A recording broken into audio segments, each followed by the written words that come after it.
আগরতলা শহরের প্রাণকেন্দ্রে শালবাগানস্থিত এয়ারপোর্ট পিএসের আন্ডারে গতকাল রাত 8:20 নাগাদ একটা গুলিকাণ্ড হয়। ওই গুলিকাণ্ডে দুর্গা প্রসন্ন দেব ওরফে বিকি, উনি ভারতরত্ন ক্লাবের সাধারণ সম্পাদক। ওনাকে হাতিপাড়া শালবাগানে ডেকে এনে ওনাকে অতর্কিতভাবে গুলি করে হত্যা করা হয়। ওই হত্যাকাণ্ডে খবর পেয়ে এয়ারপোর্ট পিএসের পুলিশ এসে বিকিকে নিয়ে আইএলএসে নিয়ে যায়। নিয়ে যাওয়ার পর ওকে ডাক্তার মৃত বলে ঘোষণা করে।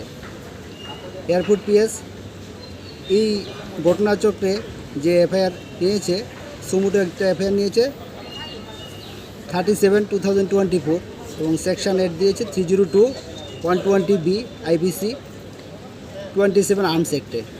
পুলিশ 5 days পুলিশ রিমান্ডের প্রেয়ার করেছে। আমরা সেই অনুপাতে মাননীয় chief judicial magistrate Agartala Saikat দাসের কোর্টে দীর্ঘক্ষণ সওয়াল করে আমরা 5 days পুলিশ রিমান্ডের প্রেয়ার করেছি।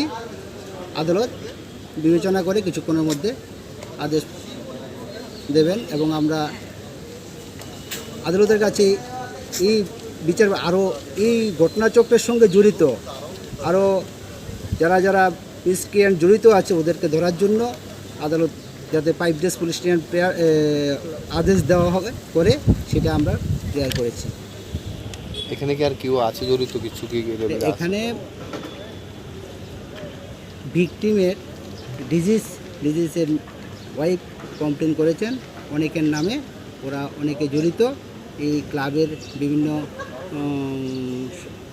সদস্য এটার সঙ্গে জড়িত আছে।